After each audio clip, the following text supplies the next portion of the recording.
All right, today I've been thinking about living an authentic life, and I was thinking about how our online personas are often very different from who we are or who we think we are. It's always fascinated me about my persona is online. I posted my artwork, my photographs, my papers, my films, all the work I've done in my life, and it's actually impressive to me too. But it looks like I've done all this stuff, and what you see there is like this incredibly productive person, and it's true. I mean, I've done a lot of stuff over the years, but next week I'm going to be turning 60, so I've had a lot of time to do all this stuff. But also, I don't know how I did it. It's actually quite miraculous that I've done all that I've done, considering that I've been a stutterer since I was 3, and I've had this hypersensitivity for probably since I was born. They tell me. I was always told that I was hypersensitive, too sensitive, not made for this world. And I've always had this kind of, you know, sensitivity to other people's feelings, to subtle forces, to chemicals, to all sorts of weird shit. I don't know. Different psychics have said I'm empathic, I'm psychic. I don't know any of that, you know. I do experience a lot of subtle experiences that most people don't seem to experience. And like when I'm at a party, if it's almost like I could sense everyone's energy field in a collective energy field, and it's kind of overwhelming. I can't. It's very hard for me to handle a group of people. Occasionally, when everyone's in sync and it's a great thing, or I'm the focus of attention, I'm pretty good. But beyond that, it's pretty hard because besides my sensitivity, I've got, of course, I don't know about a course, but I have all this other stuff like OCD and social anxiety disorder connected to my stuttering. Now, it's easy to get social anxiety disorder from stuttering because, especially when you start stuttering young, because you're laughed at all the time, and so you get a lot of anxiety in social situations. So there's a big part of that as part of my process. But I've also been researching my condition over most of my life. And recently I believe they discovered that my form of stuttering, which is a combination of developmental and psychoactive stuttering, which means when I was developing language, I started to stutter. That's the developmental. And the psychoactive one, or I forgot what it is, psycho something, I look it up, is from a psychological trauma. So at a developmental stage, I had a psychological trauma. That combination, because the brain was still developing, it kind of created this this anomaly in my DNA and my processing of how I process serotonin and dopamine. And for all my life, it's like I've been this kind of hypersensitive to stress. My levels of, my like, I don't know, it's like let me give you an example. When I'm in a social situation and if someone is telling me one thing but their actions are the opposite of that, I actually get nauseous instantly. Like not even from the thoughts, it's just like a primal response. Um, so, you know, obviously I had a hard time in Hollywood. I was nauseous all the time. Anyway, so um, I've done all this work, and yet at the same time, I've been dysfunctional in everyday life in many ways, in terms of my relationships with others, family, friends. It's like since I don't go to a lot of parties, I lose a lot of connection that way. I have trouble kind of connecting socially because I have trouble sorting the different cues, the social cues, the conscious ones and the unconscious ones that I'm receiving and that I'm experiencing. So it's a real kind of, so on the one hand, I've done all this work and it looks great. On the other hand, I've never been able to earn a living.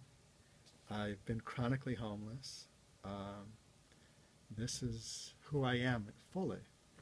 And, but it's very strange because every time I've tried to speak it, it kind of freaks people out. And I understand it because I'm one of those people who pull away from people who are sad or depressed or homeless or whatever. And so it's very, very interesting. So it's like, as I'm trying to work on this Patreon site or try to find a way that I could continue my work and survive and not be homeless anymore, how can I be authentic and yet still own? So, I have to be authentic. I want to be able to own what it is, my full being, and know what I want to do and speak it, but also be honest, And so I'm being honest right now. I'm blessed with certain gifts and talents, like we all are, and when I have the base of my pyramid, Maslow's pyramid, which is the self-actualization period, and the base is like safety and security. When I have a stable environment and I don't have to worry about the basics, I flourish. I do my research, my art. I've published all this stuff. I've done these films. All at these moments in my life where I've had that base, but it wasn't of my own creation. It was either as a kid, my family. I was supported by my parents all the way through graduate film school, through the AFI, and I was on scholarship and student loans for my college years and also for my doctorate work and all that. So I had like these kind of basic needs met. Of course, now I have to pay all that back, and I can't, which I guess was irresponsible of me. And then again, I kind of didn't have a choice in a way. I was driven to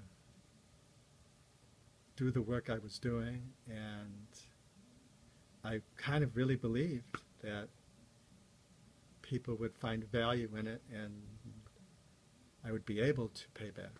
So it wasn't, I really did feel that. And maybe it's still possible, I don't know. But I'm now turning 60, so for 60 years I have not been able to earn a living, I guess is the phrase, or stand on my own, or, I've worked I've worked I've worked on many projects. I've I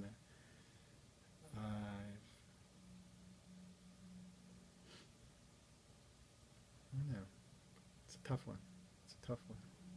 But how do I hold this? What I'm thinking now is, how do I hold that I'm homeless, that I have anxiety disorder and OCD and stuttering and all this stuff, and yet I have these gifts and blessings that I want to share. So I'm sharing them as best I can and trying to find a way to keep sharing them. That's why I'm trying to do this. And I'm feeling like now, even if I have to find a way to live in a van again, I did live in a van for many years too. If I could find a way to get a van, and I will still create. It's like, the hard part is the whole idea of getting a job kind of haunts me, because every kind of job I've had, I've ended up losing because I get physically ill from the stress. And it's just, even jobs that I liked, as soon as there was some kind of social stress or tension that was beyond my capacity, that I kind of lost it. So I'm kind of just trying to find my way here, trying to find my way to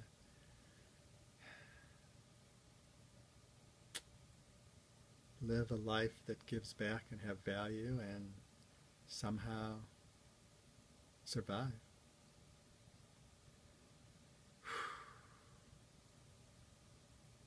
And I know in the world's eyes, or not the world's eyes, it's funny, it's like when I come from a family that work is everything, so it's like in that perspective field and earning an income, and from that perspective of field, I am a failure. Probably to the people that my films have helped, I'm not a failure, I would assume. And for the people who read my papers and it helped them, inspired them, I'm probably not a failure. So, and in my heart, I don't feel like a failure.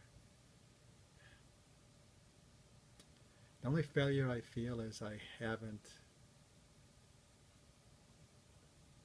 done as much as I wanted to do. And I'm going to keep trying. Even if I'm homeless on the streets, I'm not going to stop trying to do my art, to think about things, to do my research, to continue my lived inquiry until my last breath. And the value, I guess,